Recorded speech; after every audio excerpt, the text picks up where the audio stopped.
ko kinakagat. Saan na ba tayo papunta? Oh, sige na. Thank you. We'll take it from here. Happy Thursday.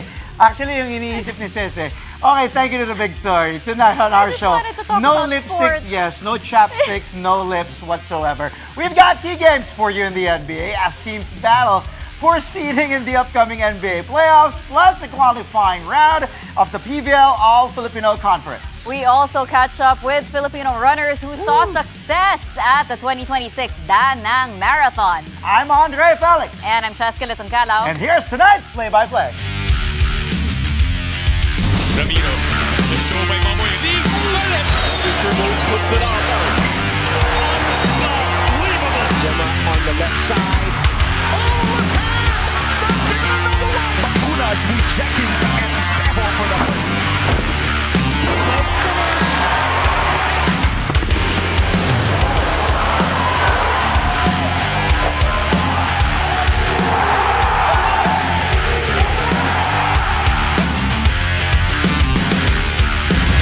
March 26, 2026, Thursday. Let's start off the show in the NBA as the Boston Celtics get a statement win, a big one, over the defending champs, the Oklahoma City Thunder. Final score here is 119-109 as the C's snap the defending champs' 12-game win streak. Boston erased a double-digit first-quarter deficit and steadily took control the rest of the way.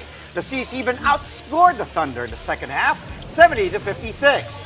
Jaylen Brown led Boston with 31 points on top of his 8 rebounds and as many assists. Jason Tatum added 19 markers, 12 boards, and 7 dimes. SGA, Shai Gilgeous-Alexander, tried to carry OKC as usual with 33 points, but they still lost. The Celtics remain second in the East with 48 wins and 24 losses, just a game ahead of the New York Knicks. The Thunder are still number 1 in the West with 57 victories and 16 defeats. The San Antonio Spurs kept their own win streak going to inch closer to tying the Thunder atop the team standings. The Spurs got their 7th straight victory by making easy work of the Memphis Grizzlies 123-98. San Antonio already had a 19-point lead after the first quarter and never looked back from there. Victor Wembanyama had it going on both ends, tallying 19 points, 15 rebounds, and 7 blocks. The Spurs improved to 55 wins and 18 losses. They're now just 2 games behind OKC with 9 left to play. I love it, baby. We let teams get back into it, so I'm just proud of every single player that came in tonight, contributed, and helped us get this win. I think our biggest thing right now is just trying to take everything by day. We know what we need to do. We're happy with the habits that we're building. We're enjoying the process and celebrating each other's success. The Grizz at 24-48 are already looking ahead to next season. They've officially shut down Ja Morant due to a UCL sprain in his left elbow. Injuries have plagued Memphis all season. Morant hadn't played since late January. He appeared in just 20 games this season, averaging 19.5 points.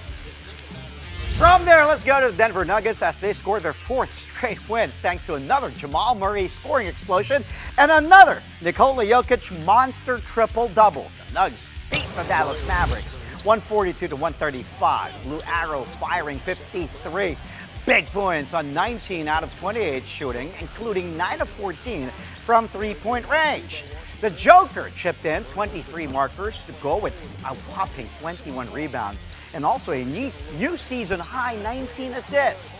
The game started out as a back-and-forth affair, but the Nugs found their rhythm late in the second quarter to take control for good. Dallas did get to within a point midway through the payoff period, but Denver managed to respond in the clutch to keep the lead. Cooper Flagg, Najee Marshall, and P.J. Washington tried to carry the Mavs with a combined 67 points, but in a losing cause. The Nuggets now climb to 46 wins and 28 losses, currently number 4 in the West. They're just a game and a half behind the third place Los Angeles Lakers. As for the Mavs, well, they've fallen to 23-50 with their 5th straight loss. The Minnesota Timberwolves winning a key battle in the Wild Wild West over the Houston Rockets. The Wolves took the game in overtime, 110 to 108. Mini was on track to get the victory in regulation with its double-digit lead in the fourth quarter. But H-Town mounted a comeback that eventually forced the extra period. With momentum on their side, the Rockets then went up by 13 in OT. The Wolves then responded with their own 15-0 run to end the game, with Julius Randle knocking the go-ahead bucket with 8.8 seconds left. Kevin Durant had a huge chance to tie the game again from the free throw line, but missed both tries. Minnesota did have to overcome a number of setbacks in this game. Jaden McDaniels, who had a team-high 25 points, had to leave with an apparent leg injury. Naz Reid was also ejected, Rudy Gobert fouled out, and Anthony Edwards missed the match entirely because of his own knee issue. The Wolves climbed to 5th in the West with 45 wins and 28 losses. The Rockets dropped to 6th with 43 victories and 29 setbacks. Boy, what a game that was. One of the best games so far, arguably, this season. Now, how about from one great game to another overtime escape act, this time by the Atlanta Hawks against the Detroit Pistons. The Hawks recovering just in time for the slim 130 to 129 win. They're already up 21 in the first half, till the Pistons came storming back to turn the game into a slugfest. The match featured 10 lead changes and 6 ties. Detroit still had a chance to steal the win with nearly 5 seconds left in OT, but Tobias Harris badly missed a go-ahead jumper at the baseline. Jalen Duren then bricked the putback as time eventually expired. That hurts for Detroit. Jalen Johnson and CJ McCollum scored 27 apiece to lead Atlanta to this big upset win. Johnson also tallied 8 rebounds and 12 assists. The Hawks, who are now 15-2 since the All-Star break, rise to number 5 in the East with 41 wins and 32 losses. The Pistons, meanwhile, see their fourth 4-game win streak snap, but are still number 1 in the Eastern Conference with 52 victories and 20 defeats. Being up 5 at the end of regulation, and then there's a lot of times that when that happens and you go to overtime, you're a little defeated. And we talked about it, in the huddle on the last play, just that in some ways, being able to win a game on the defensive end, we've been really efficient in scoring down the stretch. But and I think we were pretty good tonight, but to get a stop to win the game was great. When they're that physical, you've got to work harder to shed somebody and get open. And when it stops, they're able to get into even more. So it's something I think we're aware of, and that's why it was a really good game for us. Would have liked to have it, play better in that third quarter, but the fact that we responded to it was really good. 7 more NBA games today. Here are the scores. The Golden State Warriors survived the Brooklyn Nets 109 to 106 amid reports that Moses Moody will miss the rest of the season with a torn patellar tendon in his left knee. The Los Angeles Lakers take down the Indiana Pacers 137 to 130 behind Luka Doncic and his 43 points. Joel Embiid and Paul George return and immediately lead the Philadelphia 76ers past the Chicago Bulls 157 to 137. On to the next page we go. The Miami Heat banking on a balanced attack to stop a 5-game skid at the expense of the Cleveland Cavaliers, 120 to 103. The Washington Wizards finally snapped their 16-game losing streak after a 133 to 110 win over the Utah Jazz. The Portland Trailblazers routed the Milwaukee Bucks here, 130 to 99. And lastly, the Los Angeles Clippers dropped the Toronto Raptors 119 to 94 behind Kawhi Leonard and Darius Garland. Coming up, something close to my heart, running. Filipino runners make their mark on a global stage after taking 2 spots on the podium of the Da Nang Marathon in Vietnam. We catch up with them live here in the studio. That's coming up next, only here on Play by Play. Stay tuned.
And we're back. Thank you for joining us here on Play-by-Play only on One News. Filipino runners delivered strong results in the 2026 Da Nang Marathon. With 2 podium finishes in the 42-kilometer race, Under Armour Philippines athletes proved that Pinoy talent can compete with the best. And joining us now to talk more about this breakthrough performance are Edsel Moral, Crony Milieza, and Alexandra Faith Garcia. Good evening, guys, and thank you for joining us. Congratulations! Thank you Pakita so natin ang much. mga medals. Sayang nakalimutan lang ni Faith dalhin yung medal mo. I came from Subic kasi before Kaya going diretso here. na. Yeah, Okay hindi ko lang. nadala. But good evening, Faith. Thank you, Crony. Thank you so much And for so, having us. congratulations sa inyong tatlo. Ayan, oh, ganda ng medal. Oh, diba? Ganda, kumikinang. Ayan, oh. We can start with Edsel. First off, congratulations on being the champion Thank of the 2026 Da Nang Marathon. 2:30. Yung time niya, 2:30. And syempre, pagtakbo sa isang international marathon, that's a dream Yes. for all Everybody. runners. Oo. Kwentuhan mo kami sa journey mo.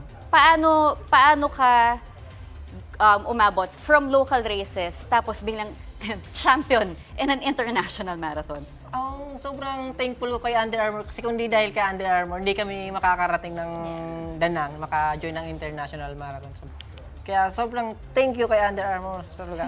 Sobrang more blessing na lang talaga sa inyo. Wala akong masasabi. Pangilang international? First mo, no? International? Pangalawa po. Pangalawa. Ano yung una mo? Yung Pataya, Pataya. last year.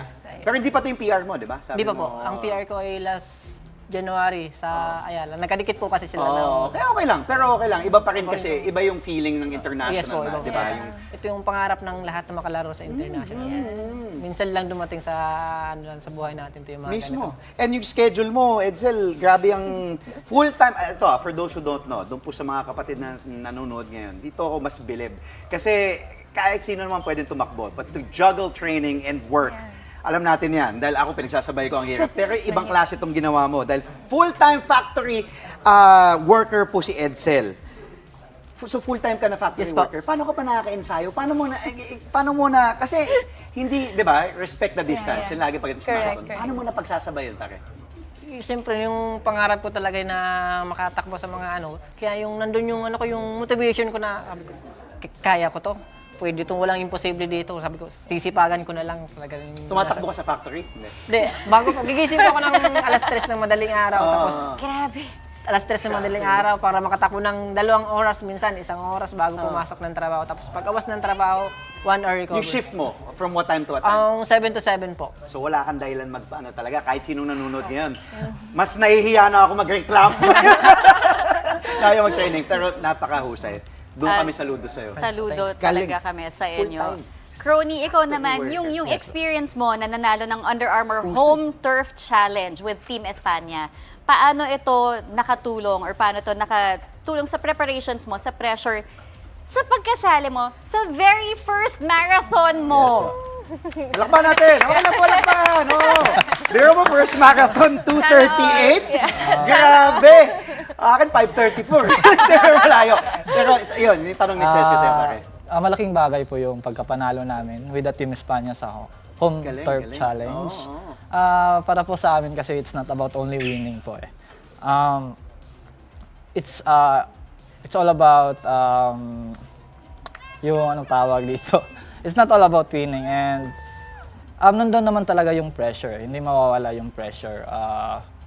Yun lang. Speechless ako eh. Tanungin kita, saan ka mas kinakabahan? Nung marathon o dito ngayon sa Indonesia? Parang dito eh. Hindi, pero pare, eto dahil yung schedule nga din ni Edsel, pinag-usapan natin, ikaw yung schedule mo, gaano ka hirap balansehin? Dahil unang marathon ito, at hindi biro, di ba? I'm sure wala kang iniisip na basta matapos lang. Tama? Yes po. Hindi naman gaano ka-hectic yung schedule ko as a student athlete. Yun lang. Before, I was a student rin sa college and graduate na. Then, yun.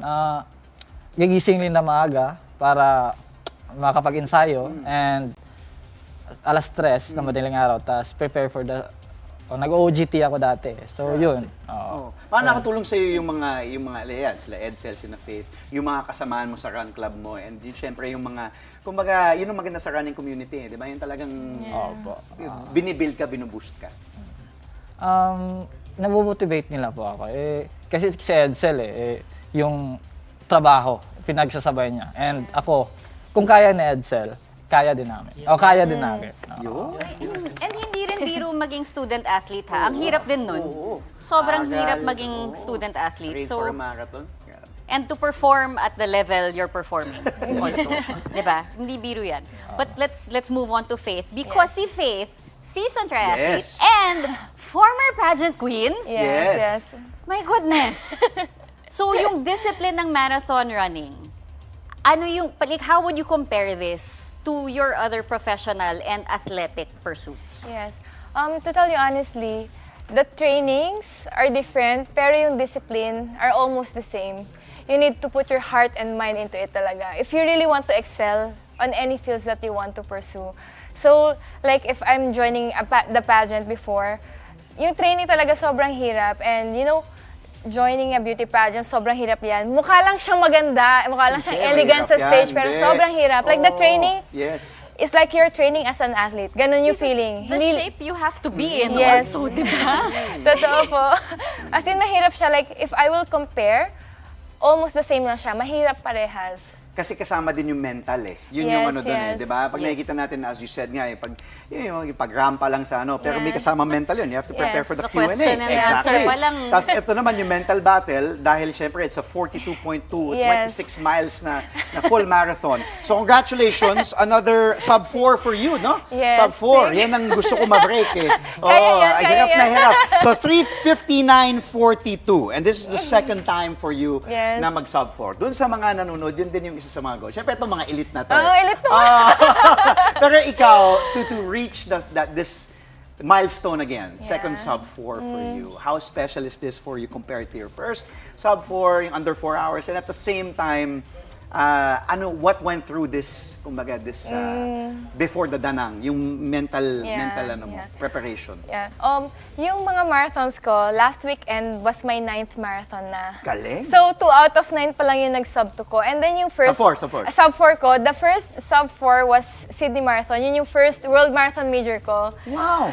Yeah. Talagang yung... Grabe last elevation year, nun, ha? Yes. Oh. Pinag-trainingan ko talaga yan. Pero kasi last year, medyo madami akong marathon. So, after ko maka-break ng sub-4, like, medyo naglaylo ako ng konti kasi after Sydney, I have Chicago Marathon, and then I have New York, and then I have Ironman 70.3 World Championship, and then Milo Marathon Final. So, sunod-sunod siya parang every month siya na... Last year yun? Last year. Sunod-sunod siya every month since Ilang marathon August. ka? 5? Yes, last year was May 5.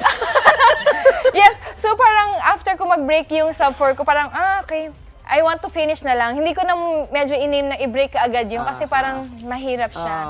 And then, para dito sa Danang Marathon naman, initially, I would really want to break sana yung personal record ko. Pero medyo naging busy.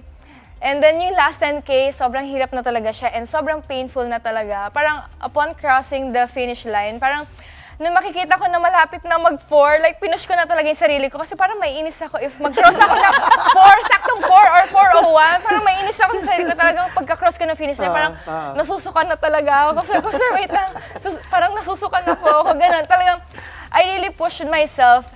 Yung kalaban mo kasi sa sports, sarili mo you versus you. Yeah, it's not yung mga competition mo, it's always you. Lalo na tong running, marathon, you versus you. Talagang kailangan mo talagang panghugutan. Kailangan mo ng panghugutan to do the best that you can do sa specific event na sasalihan mo. And, you know, we have such an inspiring set of people joining us on the show today. And with how popular running is. And yung mga bata, lahat na sa running era Correct. nai-involve na sa running, yung gusto ng seryosohe ng running. Ano yung pinaka magandang advice na mabibigay ninyo for the everyday Filipino runner? Yung mga siguro feeling na baka hindi ko kaya abutin yung podium or baka hindi ko kaya mag-sub 4. Baka marathon mismo. Sige, Edsel muna. Sa mga nagsisimula pa lang, wag lang kayong panghinaan ng loob. Kung kinakaya nga namin, alam kong mas kaya ninyo. Wag lang kayo magmamadali, relax lang kayo, wag niyo i-compare yung sarili niyo sa sarili namin kasi talaga yung kami bago namin nakuha yung mga ganitong time, matagal, mga years ang binibilang. Kailangan lang talaga yung disiplina sa sarili niya. Kaya kung talagang kayo, magpatuloy lang, sabi ko, pa-continue kayo sa goal niyo kahit lakad takbo lang kayo. Okay lang 'yan, basta tuloy-tuloy lang, makukuha niyo rin 'yan sa mga tamang panahon. Crony. So, sa lahat ng mga Filipino runners at sabi nga ni Edsel, lalong-lalo na sa nagsisimula pa lang, lahat naman tayo nagsisimula talaga sa umpisa. And with consistency and discipline, makakapunta rin tayo sa goal natin. And for podium finishers, wala namang podium finishers na nangyayari overnight. Wini-work yan eh. Kaya, yun, consistency and discipline. Faith. And for me, naabutan ko kasi actually it's my 12th year na since I started doing triathlon. And sa swim, bike, and run, running talaga yung weakness ko. Kaya pinush ko talaga yung sarili ko na mag-improve. Kaya yun, katulad ng sinabi nila, hindi siya overnight talaga. Kailangan mo talagang pagtrabahuhan para ma-achieve mo yung goal mo. And then I'm very happy na, alam mo yun, na-achieve ko na din yung maka-sub 2, maka-sub 4. So, yun. Kailangan lang talaga na para magtuloy-tuloy itong running era na to, kailangan mo ng panghuhugutan. Like, do it for yourself, do it for your family. Kasi, hindi lang to parang uso lang ngayon eh. Do it para maging healthy ka, para to live a longer life. It's a lifestyle. Yes. Coach Dum. All right. Thank you so much for joining us. Filipino runners Edsel Moral, Crony Milieza, and Alexandra Faith Garcia. Congratulations. Thank you so much po. Coming up, some volleyball action as teams battle for semifinal spots in the qualifying round of the 2026 PVL All-Filipino Conference. The results when play-by-play returns here on One News.